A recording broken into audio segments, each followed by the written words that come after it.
Shankadeva was alone able to do. Nowadays, the whole army of the English-knowing people cannot do.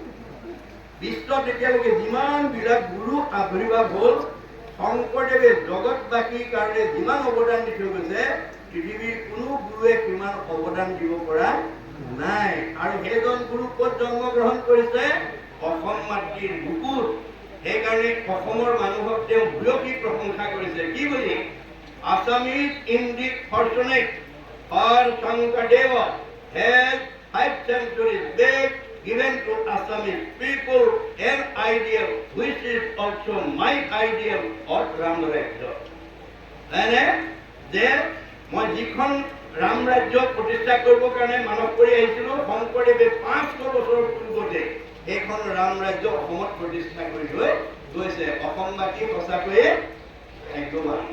গতিকে আমি আজি গুৰুজনাৰ দৰ্শন ভালকৈ অধ্যয়ন নকৰাৰ কাৰণে আমি দুৰ্ভগীয়া হৈ আছো। আমাৰ একে গাঁৱৰ মানুহে একেলগে থাকিব পৰা, খাব পৰা অৱস্থা হোৱা নাই। এইটো আমাৰ কাৰণে দুৰ্ভাগ্য। কিন্তু শংকৰদেৱে গোটেই বিশ্ববাসীৰ কাৰণে এই আহ্বান জনাই গৈছে। গতিকে ভাগৱতৰ দৰ্শনটো জগতবাসীৰ কাৰণে, অকল অসমবাসী বা কোনো জাতি জনগোষ্ঠীৰ কাৰণে নহয়। সেইকাৰণে আমাৰ ভাগৱতৰ প্ৰতিটো কথা আমাৰ জীৱনশৈলীৰ লগত সম্পৰ্ক আছে। আমি মাত্ৰ উপলব্ধি কৰিব লাগিব দেই। উপলব্ধি নকৰিলে আপোনালোক কাৰোৱে সংস্কাৰ নহ'ব। উপলব্ধিয়ে সংস্কাৰ নেই। আপুনি কিবা এটা বেয়া কাম কৰিব পাৰে, একো ডাঙৰ কথা নহয়। ভালে বেয়াই মানুহটো, আন্ধাৰে পোহৰে দিনটো, সুখে দুখে জীৱনটো। কিন্তু আমি ভাগৱত শুনিবলৈ কিয় আহিব লাগে? বেয়া এৰি ভাল ল'বৰ কাৰণে। বেয়া এৰি ভাল ল'বৰ কাৰণে ভাগৱত শুনিব লাগে। আপুনি লোকৰ উপদেশ শুনিব নালাগে। কৃষ্ণই শংকৰ ৰূপে আহি জগতবাসীৰ কাৰণে, জীৱশ্ৰেষ্ঠ মানুহৰ কাৰণে ভাগৱতৰ মাজেদি যিখিনি কথা কৈছে, সেইখিনি অসমৰ বা ভাৰতৰ মানুহৰ কাৰণে নহয়, গোটেই জগতবাসীৰ কাৰণে কৈছে। সেইকাৰণে আমি ভাগৱতৰ কথাখিনি মানিব লাগিব। তেতিয়া কৰিব, তেতিয়া আমি উদ্ধাৰ হ'ব পাৰিম। গতিকে তেওঁ সেইকাৰণে কৈছে, যাগ যোগাদিৰ হৰি নাম মহাফল। আগৰ কেইটা যুগত যাগ যজ্ঞ পূজা কৰি যিটো ফল পাইছিল, যত ফলং সৰ্বতীৰ্থেষু সৰ্বযজ্ঞেষু কীৰ্তিতম তৎ ফলং কৌটি গুণম পুণ্যম ৰাম নাম কেৱলতে। আগৰ কেইটা যুগত তপ জপ যাগ যজ্ঞ কৰি যিটো ফল পাইছিল, কলি যুগৰ মানুহে নাম ল'লে কিমান ফলৰ অধিকাৰী হ'ব পাৰে। এই কথাটো কৈছে দেই, মনত ৰাখিব। যাগ যোগাদিৰো হৰি নাম মহাফল। গতিকে আগৰ কেইটা যুগত যাগ যজ্ঞ কৰি যুগ ধৰ্ম আচৰণ কৰি যিটো ফল পাইছিলে, কলি যুগৰ মানুহে ঈশ্বৰৰ নাম ল'লে সমান ফল পাব।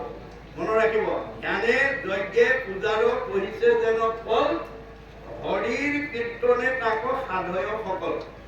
আগৰ কেইটা যুগত ধ্যান যজ্ঞ পূজা কৰি যিটো ফল পাইছিলে, কলি যুগৰ মানুহে নাম ল'লে সমস্ত ফলৰ অধিকাৰী হ'ব পাৰিব। গতিকে এতিয়া কলি যুগৰ মানুহৰ কাৰণে নামহে থৈ গৈছে দেই। আপুনি অন্য কৰিব পাৰিব, সেইটো আপোনাৰ অধিকাৰ আছে। আৰু শংকৰদেৱে কাকো ঘৃণা কৰিবলৈ বা নিন্দা কৰিবলৈও মানা কৰিছে। ভগৱানে আমাক মানুহ হিচাপে সৃষ্টি কৰিছে, জীৱশ্ৰেষ্ঠ মানুহ হিচাপে। আমাৰ জ্ঞান বিচাৰ আছে। গতিকে জ্ঞান বিচাৰ দ্বাৰা আমি বেয়াটো এৰি ভালটো ল'ব লাগিব। তেতিয়াহে আমাৰ জীৱন ধৰা সাৰ্থক হ'ব। যদি মানুহৰ জন্ম পাই আমি পৰম্পৰাকে ধৰ্ম বুলি যদি আচৰণ কৰে, তেতিয়াহ'লে গণ্ডগোল লাগিব। কাৰণ আমাৰ ভাগৱতত কৈছে, কতো মন্দ মতি শাস্ত্ৰ নকৰে বিচাৰ, কৰৈ কৰ্ম ধৰ্ম পূৰ্ব পুৰুষ আচাৰ। আমাৰ সমাজত বহুত মানুহে শাস্ত্ৰ বিচাৰ নকৰে। শাস্ত্ৰতে আমি কোনটো কৰিব লাগে, কোনটো কৰিব নালাগে লিখা আছে। আমাৰ পূৰ্বপুৰুষৰ আচৰণবিলাক কেতিয়াও ধৰ্ম নহয়, আমাৰ পৰম্পৰা ধৰ্ম নহয়। কিন্তু আমাৰ বহুত মানুহে বিচাৰ নকৰি পৰম্পৰাকে ধৰ্ম বুলি আচৰণ কৰি আছে, শাস্ত্ৰ বিচাৰ কৰা নাই।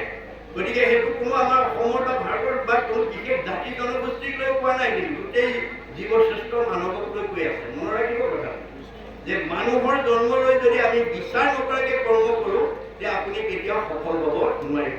আপুনি কোনটো কৰিলে ভাল হ'ব, কোনটো কৰিলে বেয়া হ'ব, আপুনি বিচাৰ কৰিব লাগিব। কৰিব পৰা অধিকাৰ আছে বুলিয়ে কৰি নিদিব। কাৰণ 28,000 ঋষি বেদৈক্য শাস্ত্ৰজ্ঞ টীকালৈক্য ধ্যানত ভগৱানক সাক্ষাৎ কৰিব পৰা দক্ষতা থকা ঋষি মুনি আছিল।